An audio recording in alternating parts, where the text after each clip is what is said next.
قال الله تبارك وتعالى في القرآن المجيد أعوذ بالله من الشيطان الرجيم بسم الله الرحمن الرحيم وإنك لعلى خلق عظيم. محترم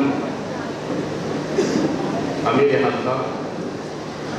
ڈاکٹر بلگامی محمد صاحب صدر حلقہ SIU کرناٹکا اور جناب محمد آصف الدین صاحب رکن شورا جماعت ہند حلقہ کرناٹکا،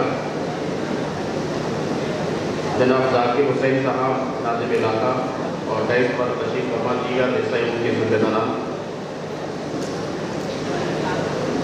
محترم بھائیوں، السلام علیکم ورحمۃ اللہ وبرکاتہ۔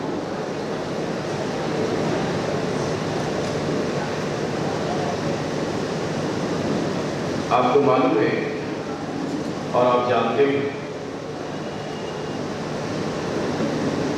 دنیا کو فتح کرنا ہے یا انسانوں کے دل میں جگہ بنانا ہے یا انسانیت کو متاثر کرنا ہے، ظاہر بات ہے کہ وہ اخلاق سے ممکن ہے۔ میں ایک منظر آپ کے سامنے پیش کرتا ہوں، حضرت محمد مصطفیٰ صلی اللہ علیہ وسلم۔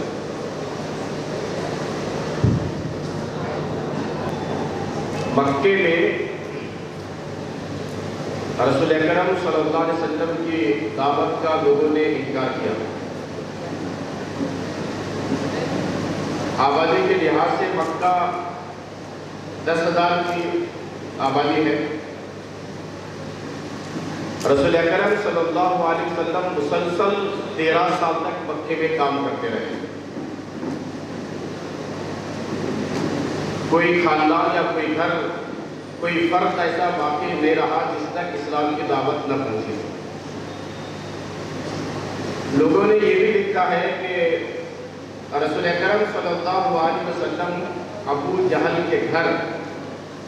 جس نے نبی علیہ السلام کی سخت مخالفت کی، 80 مرتبہ اس کے گھر پہنچے۔ آپ علیہ السلام نے ابو جہل کو جہنم کی آگ سے بچنے کی تعلیم دی۔ 13 سال کی مسلسل جدوجہد کے بعد تاریخ یہ بتاتی ہے 300 لوگوں نے ایمان لایا۔ 9,000 سے زائد لوگ ایسے ہیں جنہوں نے رسول اکرم صلی اللہ علیہ وسلم کی دعوت کا انکار کیا۔ توحید، رسالت اور آخرت کو قبول کرنے سے کہا کہ ہم اپنے آباء و اجداد کی تعلیمات کے بالکل خلاف اس پیغام کو پاتے ہیں، لہذا ہم آپ کی دعوت قبول نہیں کریں گے۔ لیکن ایک بات یہ ہے کہ رسول اکرم صلی اللہ علیہ وسلم کے اخلاق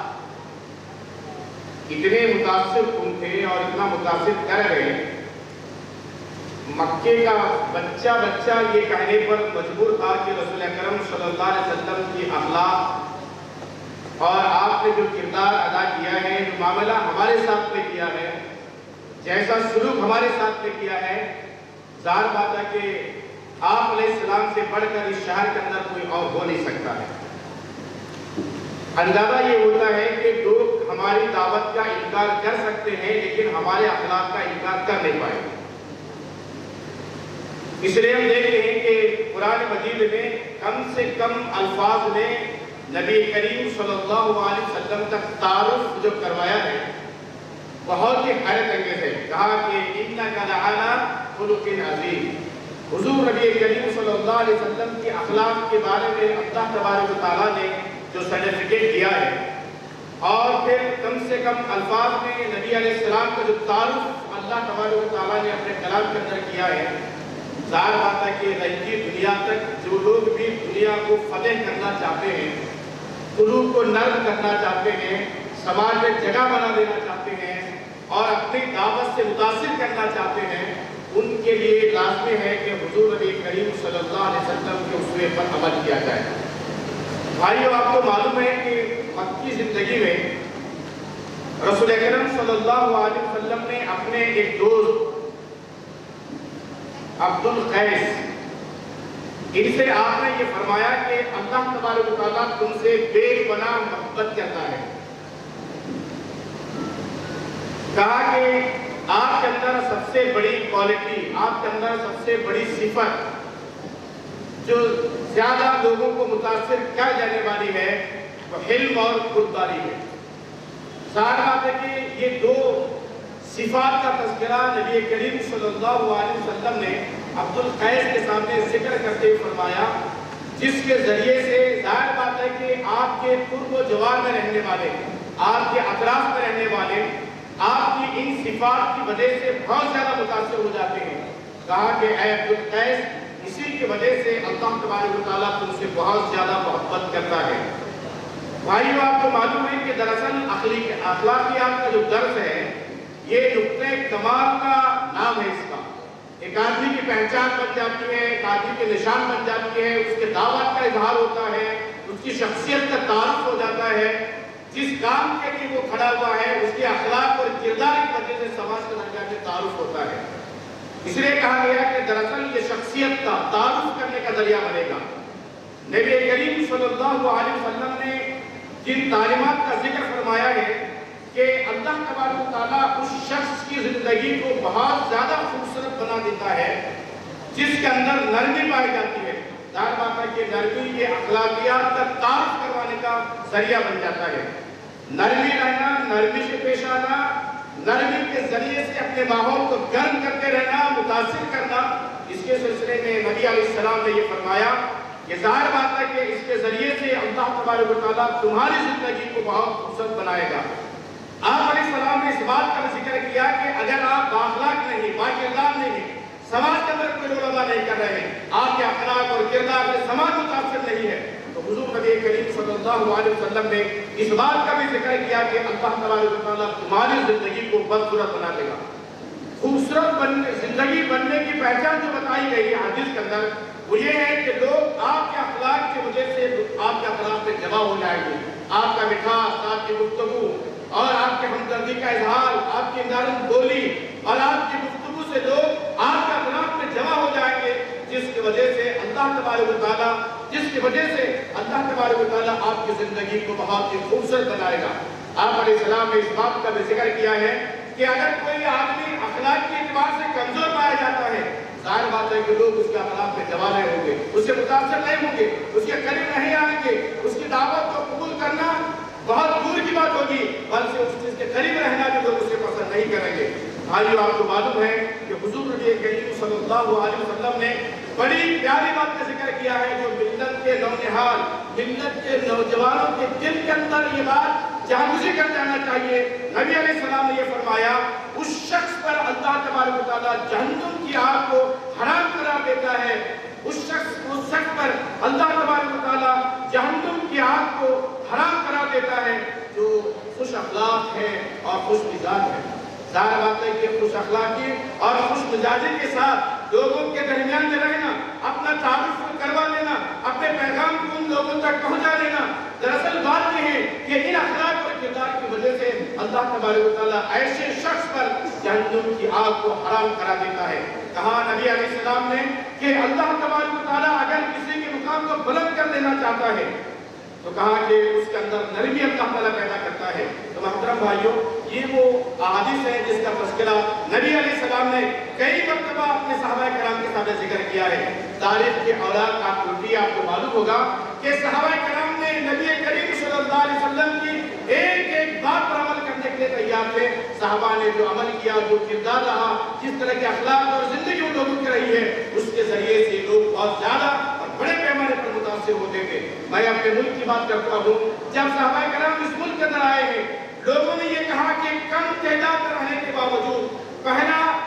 جو فیصلہ صحابہ کرام کا اس ملک کے اندر داخل ہوا، ان کے تعلق سے تاریخ دانوں نے، تاریخ لکھنے والوں نے اس بات کا ذکر کیا ہے سب سے زیادہ متاثر کرنے والے صحابہ کرام کا اگر کوئی عمل تھا تو ان کا وہ اخلاق تھے جس کے ذریعے سے ان کے قرب و جوار میں رہنے والے کچھ پلٹ رہنے کے باوجود بھی ان کے خیالات کی وجہ سے بہت زیادہ وہ لوگ متاثر ہو گئے اور بہت بڑے پیمانے پر وہ اسلام کے دائرے میں آنے کے لیے وہ اپنے آپ کو تیار کر پائے تھے۔ بھائیو ظاہر بات ہے اپنے پیغام کو واضح کرنے کے لیے بھی بااخلاق کا ہونا، باکردار کا ہونا، شخصیت کا نکھار لینا اور نبی علیہ السلام کے تعلیمات پر عمل کرنے کے لیے اپنے آپ کو تیار کرنا، گویا کہ اپنے پیغام اور اپنی دعوت کو لوگوں کے درمیان میں رکھنا بہت ہی آسان ہو جائے گا۔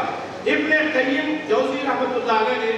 4 بڑی باتوں کا ذکر کیا ہے۔ ان 4 باتوں کو ذکر کر کے میں اپنی بات ختم کر دیتا ہوں۔ انہوں نے یہ کہا کہ ظاہر بات ہے اچھے اخلاق والے آدمی کی پہچان کیا ہے؟ آدمی کی پہچان کس طرح سے ہو؟ ابن جوزی رحمۃ اللہ علیہ نے اس کا ذکر کیا ہے، کہا کہ 4 صفات جس آدمی کے پاس ہو، سمجھ لو کہ اس آدمی کے پاس وہ اخلاق موجود ہے، وہ باکردار ہے، بااخلاق آدمی ہے اور اس کی بات سنی جا سکتی ہے۔ کہا کہ الصبر، جس کے پاس صبر ہے۔ آپ کو معلوم ہے کہ صبر کا ڈیفینیشن قرآن مجید اور نبی کریم صلی اللہ علیہ وسلم کی تعلیمات میں اور خدا علیہ السلام کے اخلاق اور کردار سے بھی آپ کی زندگی سے معلوم ہوتا ہے کہ آدمی کا صبر کا دائرہ کیا ہے۔ ایک دائرہ یہ ہے کہ آدمی اسلام پر ہمیشہ وہ قائم رہے، اسلامی تعلیمات پر عمل کرنے کا عزم کرے، حالات سے متاثر ہوئے بغیر قرآن مجید اور نبی کریم صلی اللہ علیہ وسلم کی تعلیمات پر عمل کرنے کے لیے آدمی اپنے آپ کو تیار کرنا چاہیے۔ بھائیوں میں آپ سے کہتا ہوں، آپ کے اندر یہ جذبہ اگر پیدا ہو جاتا ہے، یقین مانیے کہ یہ نوجوانی کی عمر یا نوجوانی میں داخل ہونے کی جو عمر ہے، اس عمر میں نبی علیہ السلام کی تعلیمات کے مطابق اپنی زندگی کو اسلام کے حوالے کیا جاتا ہے۔ پھر جوانی کے اندر ہم اس ملک میں ٹھہر کر کے یہ گواہی دینے کے قابل بن جائیں گے اور لوگ ہماری بات سننے پر مجبور ہو جائیں گے۔ کہا کہ صبر، کہ تم صبر کرو۔ دراصل صبر یہ ہے اسلام پر قائم رہنا اور اسلامی تعلیمات پر عمل کرنے کے لیے اپنے آپ کو تیار کرنا۔ دوسری جس بات کا ذکر انہوں نے کیا ہے وَنِفَاقٌ، کہ پاک دامن، یہ آدمی بااخلاق ہونے کی ایک دوسری پہچان یہ ہے کہ جس شخص کو تم بااخلاق ہونے کی سرٹیفکیٹ دے سکتے ہو، اگر وہ فرد پاک دامن ہے تو اس کا مطلب یہ ہوا کہ وہ اخلاق کے دائرے میں زندگی بسر کر رہا ہے۔ حضرت محمد مصطفیٰ صلی اللہ علیہ وسلم نے صحابہ کرام کو، نہ صرف صحابہ کرام کو بلکہ قیامت تک آنے والے انسانوں کو پاک دامن بنانے کے لیے جو طرز آپ کے پاس موجود تھی، جو جدوجہد آپ نے کیا ہے، جس طرح سے صحابہ کرام اور مکہ اور مدینہ کے درمیان میں رہنے والے لوگ یہ اطراف میں رہنے والے مختلف قبائل کو بااخلاق بنانے کے لیے رسول عربی صلی اللہ علیہ وسلم پاک دامنی کا تذکرہ جس طرح سے فرمایا ہے، وہ ظاہر بات ہے کہ اس کے ذریعے سے اس کے ذریعے سے پورے دنیا کو پاک اور صاف بنایا جا سکتا ہے۔ بھائیوں میں آپ سے کہنا یہ چاہتا ہوں، پاک دامنی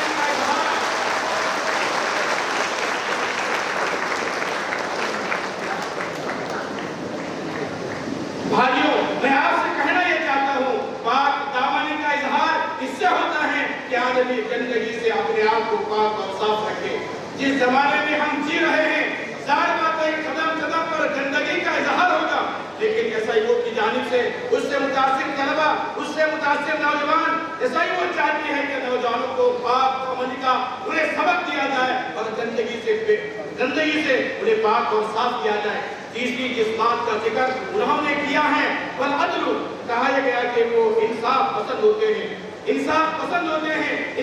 پر چلتے ہیں، حق پر مبنی ان کی زندگی ہوتی ہے۔ اور ظاہر بات ہے حضور نبی کریم صلی اللہ علیہ وسلم کی تعلیمات کی روشنی میں وہ امن کے لیے، حق کے لیے، انصاف کے لیے وہ خود بھی تڑپتے رہیں گے اور انسانیت کے درمیان میں اسی پیغام کو عام کرنے کے لیے اپنی زندگی کو گزاریں گے۔ چوتھی اور آخری بات کا ذکر انہوں نے کیا ہے وہ یہ ہے کہ آدمی ہمت والا ہوتا ہے، بزدلی اس کے قریب بھی نہیں آتی ہے۔ بزدلی ظاہر بات ہے کہ اسلامی تعلیمات میں اس کا کوئی ذکر نہیں ملتا ہے، کاہلی ہے، سستی ہے، بزدلی ہے۔ حضور نبی کریم صلی اللہ علیہ وسلم نے ان تمام باتوں سے منع فرما دیا ہے، کہا کہ آپ کے اندر حوصلہ ہونا چاہیے، ہمت بھی ہونا چاہیے۔ جس زمانے میں ہم جی رہے ہیں، ہمارے اپنے ملک کے حالات ہمارے سامنے موجود ہیں، یہ 4 بنیادی باتیں جس کا تذکرہ ابن قیم رحمۃ اللہ علیہ نے کیا ہے، ان 4 باتوں پر عمل کرتے ہوئے اگر دنیا کے اندر چل پڑتے ہیں، یقین مانیے کہ یہ بااخلاق ہونے کی پہچان ہے اور اسی کے ذریعے سے ہم دنیا کو بڑی آسانی کے ساتھ فتح کر سکتے ہیں۔ میں دعا کرتا ہوں اللہ تبارک و تعالیٰ سے کہ اللہ تعالیٰ مجھ میں اور آپ میں اور خاص کر ملت کے نوجوانوں کے اندر بااخلاق اور باکردار بننے اور اس کے مطابق زندگی بسر کرنے کی توفیق عنایت کرے. آمین. وآخر دعوانا الحمدللہ رب العالمین. السلام علیکم ورحمۃ اللہ وبرکاتہ.